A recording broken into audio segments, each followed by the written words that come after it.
Hello, BookTube. I've got some mail for you today on a beautiful Friday. Just a gorgeous, warm summer day. That's all. I know the summer is technically a ways away before it officially starts, and of course, non-officially in the United States, the summer starts this weekend. This weekend is a 3-day weekend. In the United States, we start the summer with a 3-day weekend, and we end the summer with a 3-day weekend. And typically, that's what people think. It's certainly what I think. It's a lifetime of conditioning. But yesterday, it was downright warm. And today, it has been downright warm. There's an antic burst of breeze in the air. It's not coming from any one singular direction. It's poking all around, and sometimes it's quite strong. I think that is the sign that the temperature is just going to keep going down for the next few days, that this heat is largely played out, but I'll take it either way. And I have some mail, some periodicals. For instance, there is the Martha's Vineyard Gazette. How is that for a cover illustration? Look at that. The dog just leaping into the water like that. I would not allow a dog like mine to do that. At the vineyard, I guarantee you that there's sharks up by the pylons in the harbor there. The vineyard, the Cape, in the last 10 years has been having an absolute boom in the seal population, and that brings sharks. A 100-pound golden retriever landing in the water, that's a dinner bell ringing. I wouldn't let a dog do it, but it made for a great picture. And then there's the latest New Yorker. Mine, the cover, popped off from the issue itself, so it's going to make for awkward handling. And that is the cover. An absolute instant classic cover. What's it called? The illustration is by R. Kikuo Johnson, and it's called Genuine Style. And those of you who do not know New York City, the joke is that this old Upper West Side woman with her little designer dog, notice she has a $10,000 watch and a $20,000 bag, and the reason that she looks so affronted is because she's walking past sidewalk vendors of knockoffs of these things for a fraction of what she paid for them.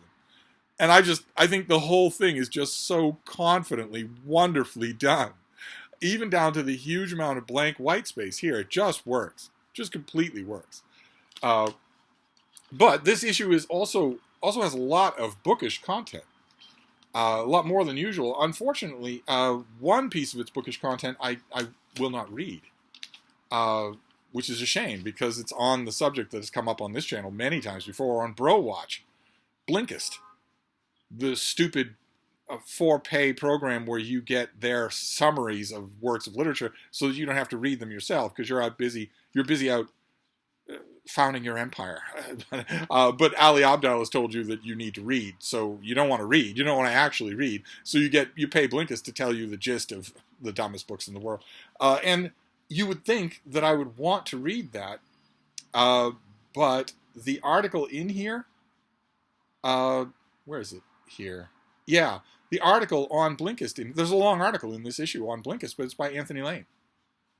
And I'm not going to read Anthony Lane because in the middle of his article about Blinkist, he could suddenly start telling me about his latest masturbation fantasies without any warning, and I don't want to read that again. I've already read it once from this author. I don't want to read it again.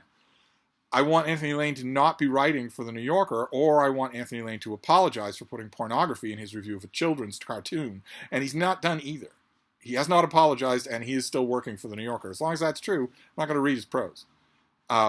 Fortunately, the movie review in this issue is not by him. So, it's about a movie that I am interested in, Megalopolis. I am interested in Megalopolis because I have noticed that Adam Driver, the star of Megalopolis, tends to be really good at picking movies. It's not a given at all. A bankable movie star, they have all sorts of people.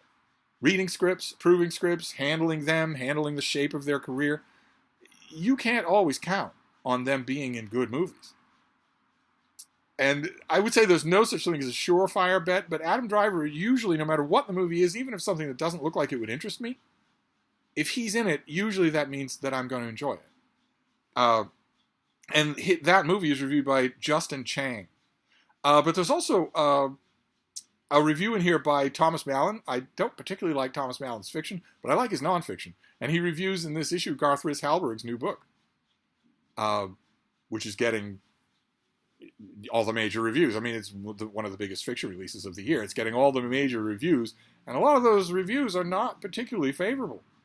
I haven't read this issue yet, but I don't get the impression that Mallon liked it. And Dwight Garner certainly didn't like it for the Times.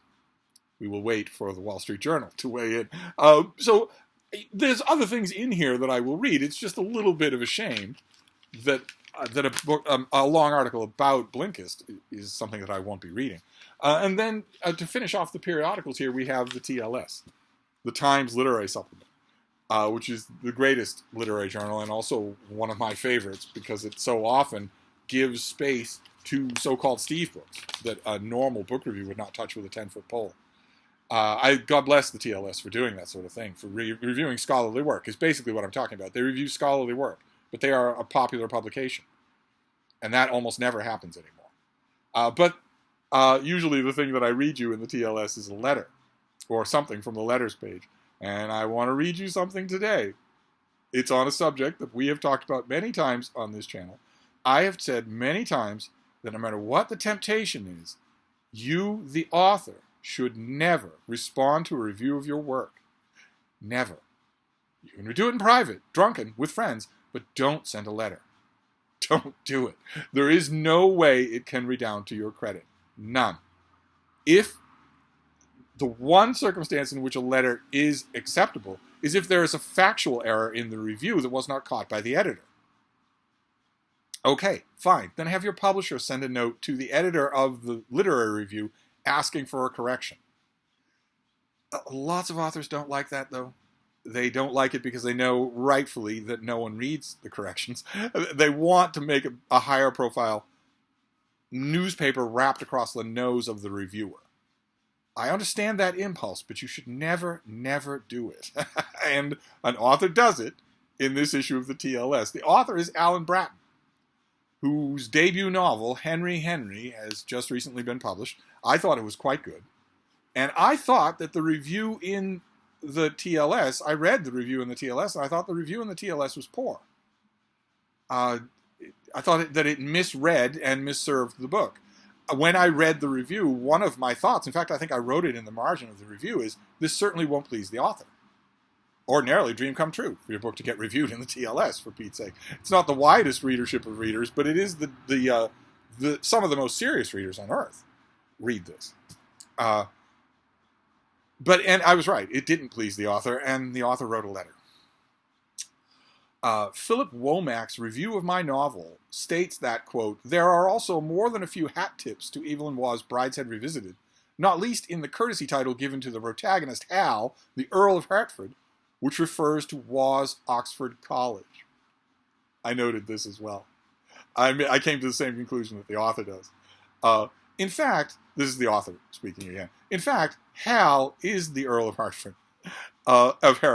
This fictional title parallels the title of the Duke of Hereford, which Henry Bolingbroke held before deposing Richard II and ascending to the throne as Henry IV. A reader of Shakespeare's Richard II need go no further than the play's third line to discover Bolingbroke's referred to as Hereford, as King Richard asked John of Gaunt whether he has, quote, according to thy oath and band, brought hither Henry Hereford, thy bold son.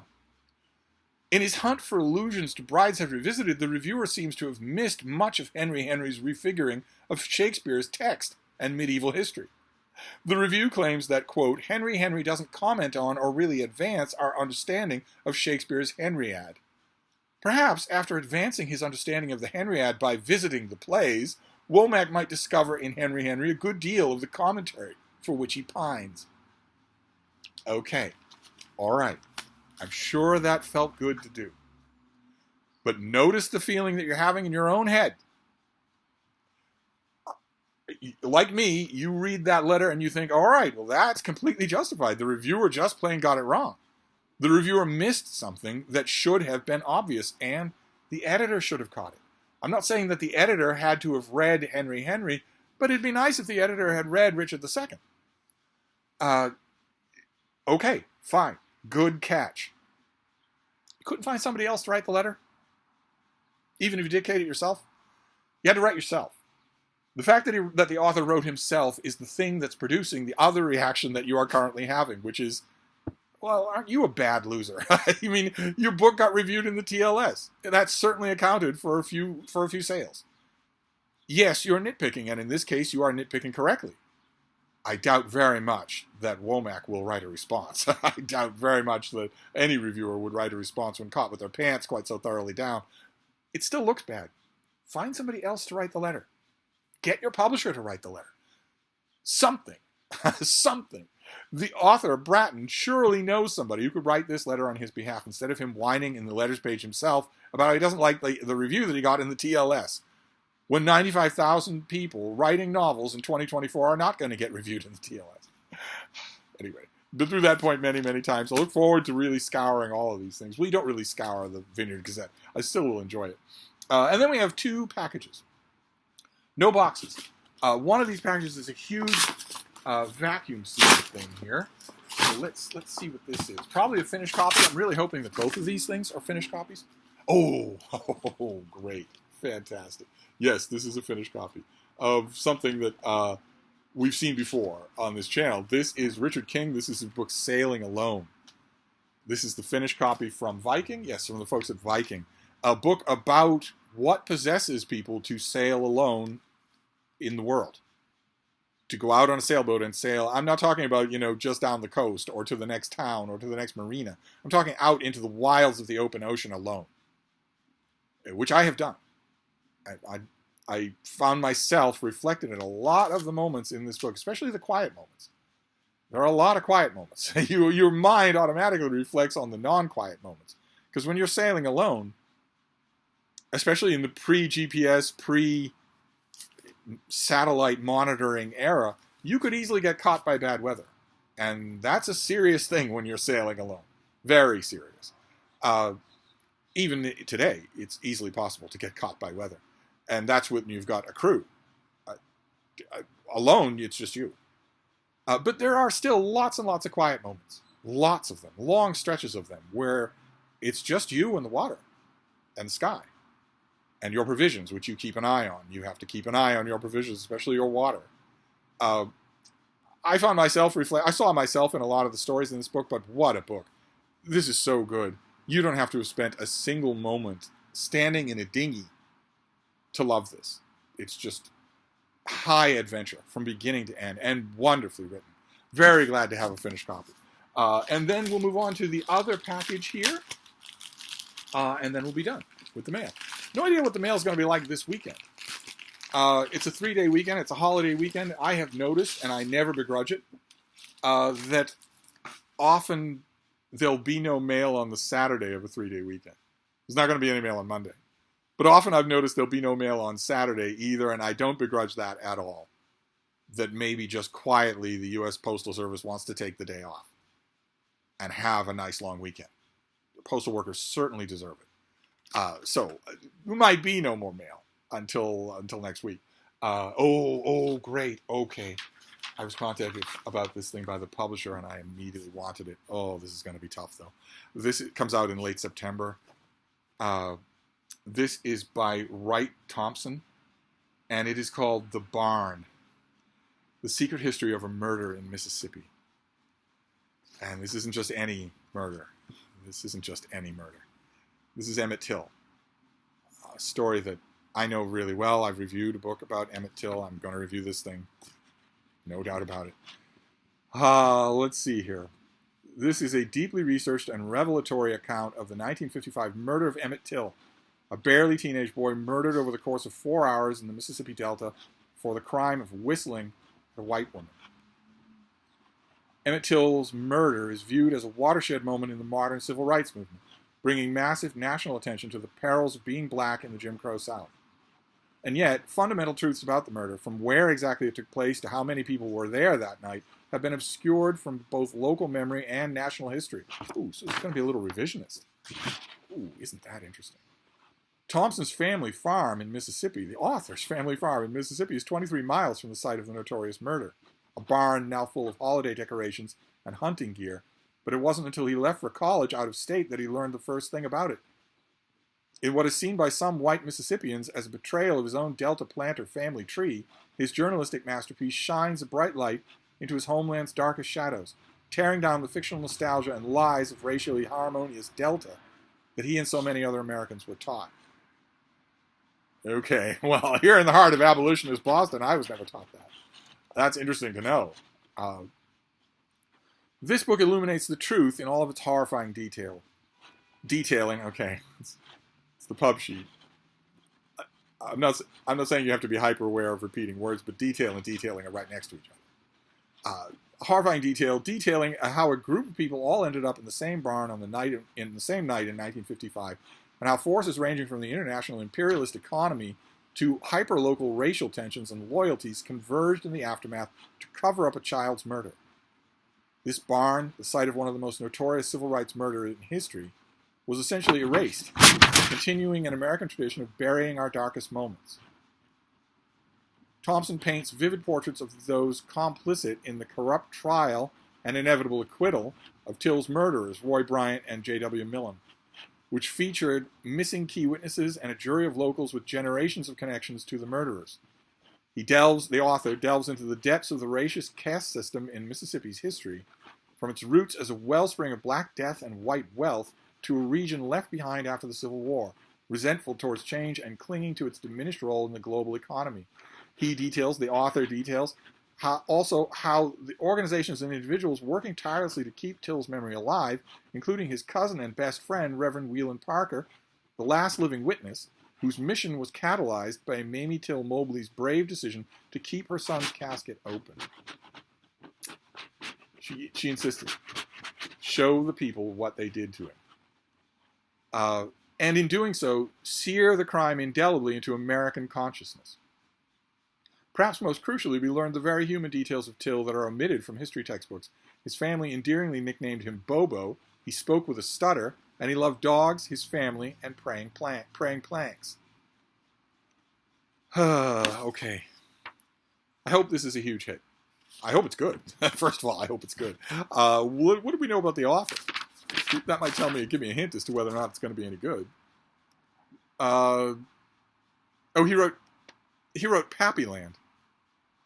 Okay. I kind of liked Pappyland. I thought it was a little easy. I'm hoping this is not easy. This is a hard subject. Emmett Till was guilty of nothing at all, except being friendly. That's all. And his end,